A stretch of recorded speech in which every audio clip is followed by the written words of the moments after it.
When will you get pregnant? A barren wife. Just get out. On my birthday of all days, why do I have to hear such things?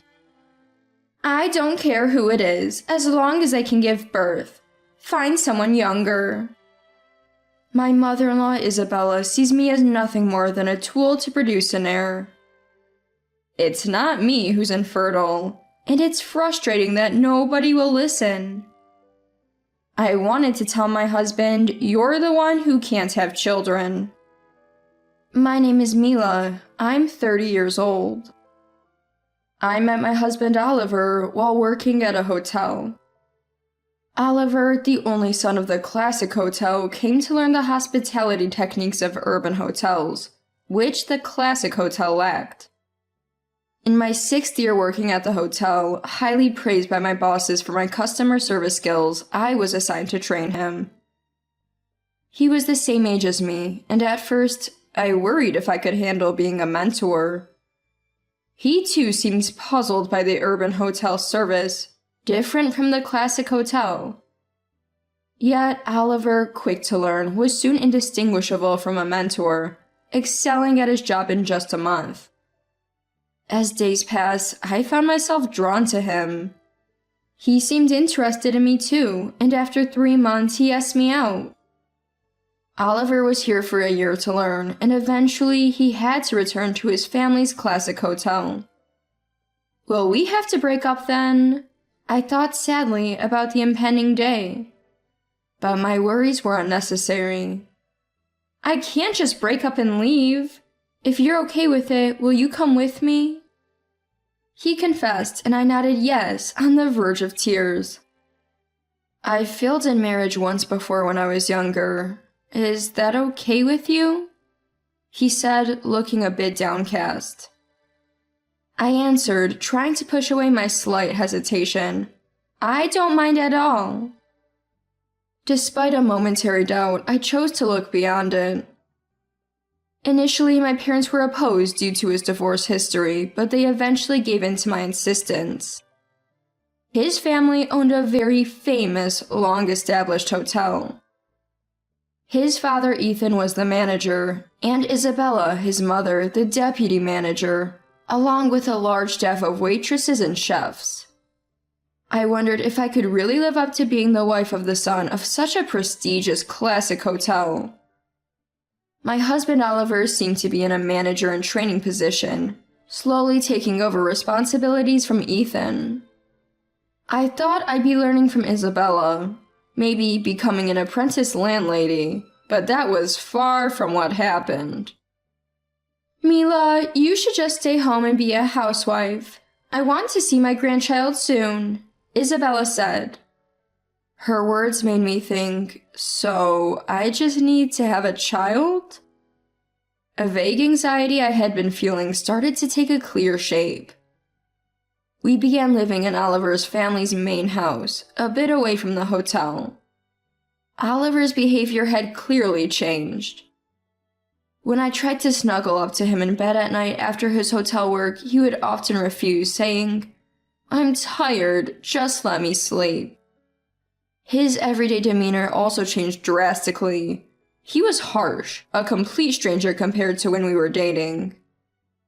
About 6 months later, Isabella asked, "Mila, no child yet?"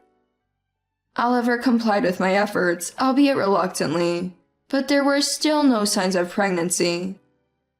"Not yet.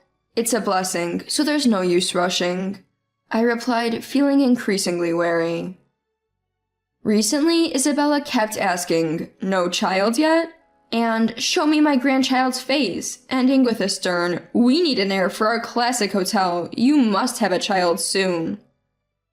I wanted a child too, but if it's not happening, what can I do? It's unfair that I'm the only one being blamed. Still, I thought I would eventually become pregnant. A year passed, but no signs of pregnancy. Still can't make it happen? What a useless wife.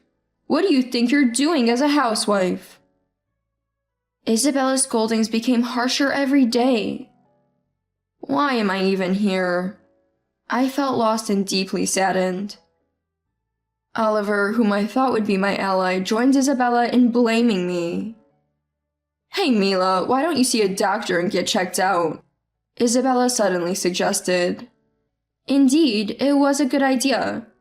If there was a cause, I wanted to know it. Knowing might lead to pregnancy and escape from this treatment. Okay, I'll make an appointment at the hospital tomorrow and go with Oliver. When I said that with a faint hope, why does Oliver need to go? Are you suggesting he has a problem? Go by yourself. Isabella retorted fiercely. No, fertility tests require couples to go together, I replied, but she quickly interrupted. The problem is definitely with you. There's no need for Oliver to go. She continued vehemently. I just agreed with a yes, understood, to calm the situation. But I thought I should at least discuss it with Oliver and waited to talk to him when he returned. Why do I have to go with you? Oliver responded disinterested. I gently suggested, well, we don't know where the issue lies, right? Let's both get tested. It's definitely your problem. I don't need to go to know that, Oliver concluded. Both Isabella and Oliver were so certain, but how could they be? Am I the only one to blame? But why are they so confident? I wondered. Living in the countryside near Oliver's family home, it took over an hour by bus to reach a major hospital. I managed to book an appointment at a gynecology clinic for fertility issues, but it was scheduled for the following week. When I mentioned this to Isabella, she scornfully asked, "Why can't you get tested immediately?" But I knew not everything would go as she wanted. The appointments are quite full, I vaguely replied. I've never been fond of hospitals or tests, so I wasn't too eager myself. On the day of the test, the doctor was surprised Oliver wasn't with me. Shouldn't he be here? I thought the same. Without testing both, it's hard to know where the problem lies. They started with a blood test to check my hormonal balance, followed by an ultrasound to examine my womb, and use a contrast agent for a fallopian tube test. It was an exhausting, all-day process. Is fertility testing always this tough? I wondered. There's no abnormality here, the doctor said after reviewing the results, which was a relief. We can't say for certain without testing your husband, but if intercourse is regular, we can't definitively say you're the cause. Knowing I wasn't solely to blame was somewhat reassuring, but getting Oliver to come would be difficult. I tentatively asked, "Is there a way to check if my husband might be the cause without him coming?" The doctor replied, "Yes. Come in the day after intercourse. We can do a postcoital test, examining what remains in your womb." A ray of hope seemed to shine through. Then I'll make an appointment for my next visit. Thank you. Leaving the hospital, I headed to the bus stop. While waiting, I saw a man resembling Oliver cross the street. What? Oliver? Here? I thought he might have come out of concern for me, which made me happy. I decided to follow him discreetly. It was indeed my husband Oliver. Just as I was about to approach, something unbelievable happened. A young woman approached Oliver, and they walked off arms linked. My world went dark. Seeing Oliver with another woman was devastating. Holding back the urge to collapse right there, I followed them. They disappeared into what looked like a hotel. I couldn't believe it and sat down on the sidewalk, overwhelmed. When I got home, Isabella called as if she had been waiting. How did the test go? What's wrong with you? Her accusatory tone echoed in my ears. The image of Oliver entering the hotel with that woman haunted me. The one at fault is your son, I wanted to retort. I was close to tears. No, there were no abnormalities. I barely managed to reply. They mentioned it might be due to chronic fatigue or stress, I added. Isabella scoffed. Ugh, Fatigue? Stress? I've given you the leisure of being a housewife, and this is how you respond. Just make a child quickly. If you can't, we might as well divorce. I was too despondent to fight back, even though it might have been easier to let it all end. Oliver didn't come home that night. The next morning, he likely went to work as usual. I started the day feeling like I wanted to disappear. The night before the follow-up fertility appointment, I reluctantly initiated intimacy with Oliver. Despite his usual excuses of being too tired, he surprisingly accepted. I couldn't forgive him for being with that young woman, but I couldn't endure being oppressed anymore. That night, I put on my best act to welcome Oliver. The next day at the hospital, the doctor informed me, "The infertility issue is on your husband's side." All the emotions I've been holding back overflowed, and I cried. It's not my fault after all, I thought, crying freely. Crying made me feel a bit better. I decided to talk to Isabella and Oliver to make them understand the situation. As expected, Isabella was waiting for me at the house. "Welcome back. How did it go? Is there a treatment?" As I remained silent, "Don't just stand there, say something. A wife who can't have children might as well leave," Isabella, infuriated, said. "No, I don't need treatment. The problem lies elsewhere," I said. At this, Isabella yelled even louder. "Are you saying it's Oliver's fault? That's impossible because—" At that moment, Oliver arrived and said, "My fault? What are you talking about? I already have a child." I was stunned. A child? With whom? Oliver calmly replied, "Didn't I tell you I was divorced? I had a child with my ex-wife, but she took the child when she left." Isabella, listening to this, "Yes, that's right. We lost our grandchild to that woman. How frustrating," spat out bitterly. "So, there's no issue with me, understand?" Oliver added. I finally understood their attitude. "A barren wife is no use to me. A younger woman might get pregnant quickly." Oliver coldly remarked, "Today is my birthday. How can you say such things?" I couldn't help but shout. "Oh, birthday? Right, you're 30 now. Pretty old. I can't deal with that," he dismissed.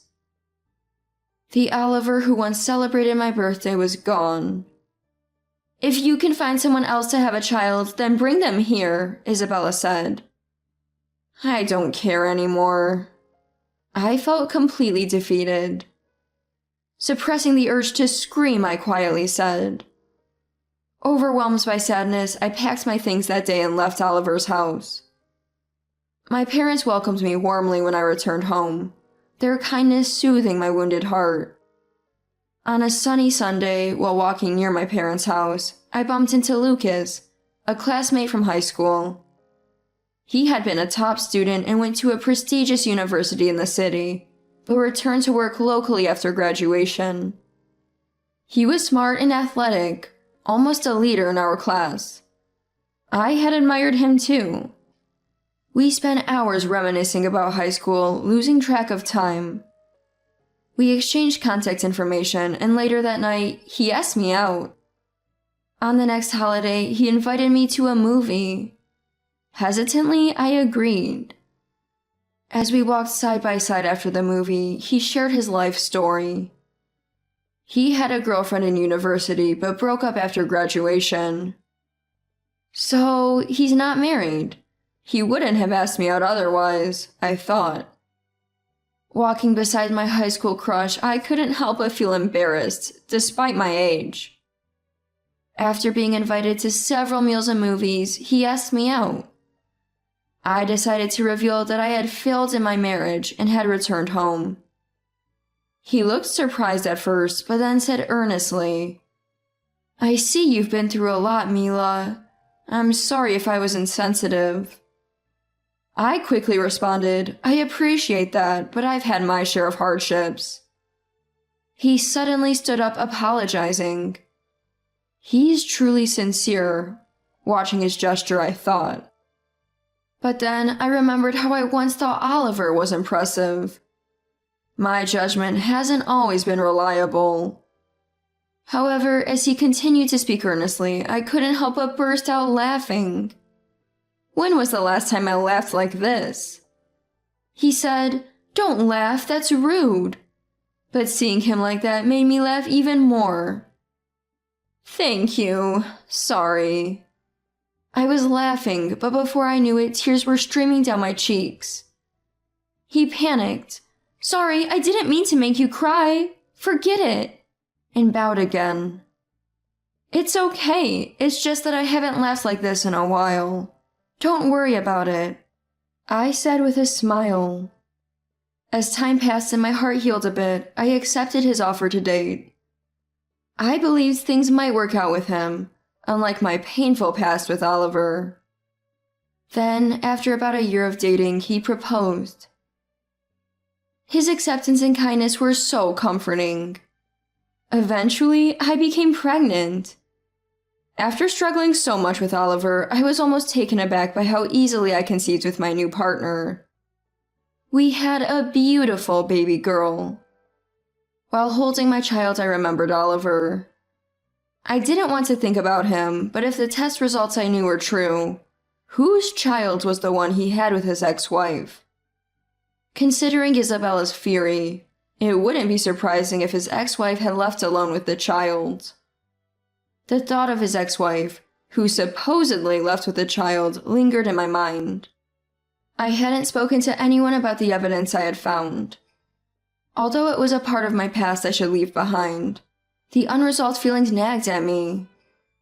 I couldn't fully enjoy my current happiness, realizing it was because of this unresolved issue. I wanted to confront Oliver and Isabella with the truth about the infertility. I felt a need to make them taste a bit of the pain I had endured. That anger resurfaced, but the more I thought about it, the more I realized there was nothing I could do alone. I suddenly thought, if I can meet Oliver's ex-wife and learn the truth, it might clarify things. I immediately hired a private investigator. Soon, I learned from the investigator that she lived not far from where I currently resided, and she had remarried and built a happy family. Gathering my courage, I called her.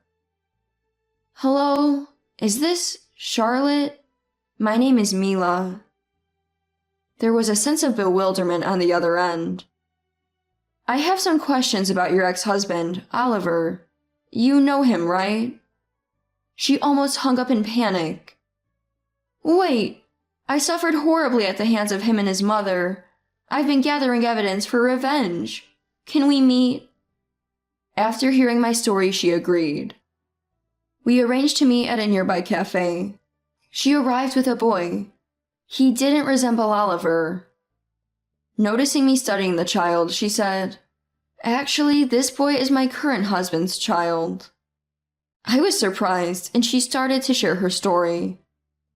Oliver had a habit of cheating, even during their marriage. Like me, she was blamed by Isabella for not having children.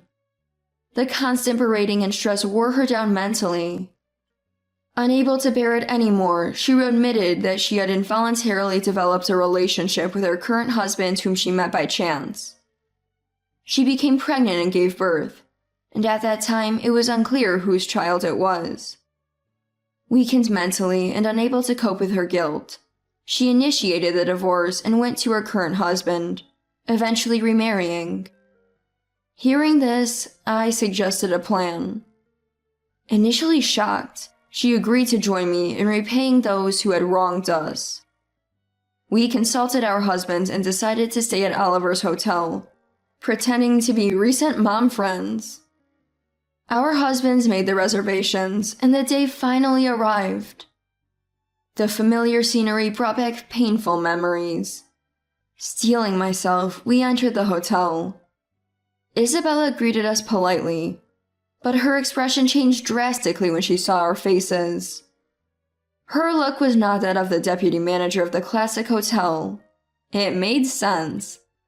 The ex-wife had returned, bringing her child and her new husband with her. After being shown to our rooms, I said to Lucas, "I owe a lot to the deputy manager here, and I want to thank her in person. Why don't you take a walk for a bit?" Lucas, holding the child, went for a walk with Charlotte's husband. The waitress who came to our room recognized me and was surprised. "It's been a while. Could you please call the deputy manager for me?"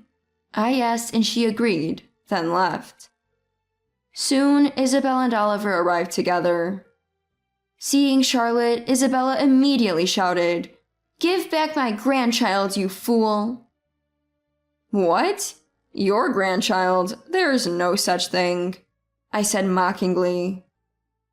Oliver, red-faced with anger, yelled, "What are you talking about? She took away the child we finally had." "That's where you're wrong. You don't have any children. Don't you understand?" I retorted with a hint of triumph. "I have a daughter now with my current husband." Isabella tried to speak, but I continued. "You're sterile, Oliver. The infertility was your fault, not mine. You're the one at fault." Oliver's face turned ashen, a stark contrast to his earlier anger. Isabella, although trying to maintain her composure, couldn't hide her shock. "No grandchild? We can't have a grandchild. What about the hotel's heir?" Isabella muttered to herself. Eventually, she stood up unsteadily, looked at us with a blank expression, and said, "This is all your fault. If it weren't for you two, everything would have worked out. It's all over now." With that, she left the room with unsteady steps. When our husbands returned, Charlotte and I told them to rest in the room, and we walked around the hotel and outdoor pool with the children. The waitresses, seeing us with the children, seemed to be talking. Apparently, we were known as wives who left because they couldn't have children. Now, seeing us with our children seemed to surprise them. Charlotte and I felt years of pent-up frustration dissipate. Oliver's infidelity and divorce history quickly became the talk of the town. In the countryside, bad news spreads fast. Oliver had been advancing a marriage arrangement with a daughter of a major hotel's president, but it fell through. He had hopes for financial support and management assistance from that union. A political marriage in this day and age? It seemed unbelievable, yet such things still happened. I heard that relying on that marriage for funds, they had started renovating the hotel and now were struggling with finances, burdened with a huge debt. I later learned through online sources that the once bustling classic hotel, known for its tradition, had become just an old, unremarkable hotel with dwindling customers. The once lively place was now eerily quiet, as negative reviews quickly spread. It seems that a business resting on tradition alone, managed by someone who neither cared for their family nor respected people, was destined to fail. Charlotte, whom I met through this incident, and I continue to maintain close family ties. And now I am expecting another child. I already have a daughter, so I'm hoping for a boy this time. Thinking about it fills me with excitement. Charlotte is also expecting her second child soon. Both of us suffered at the hands of the same man, but now we are truly happy.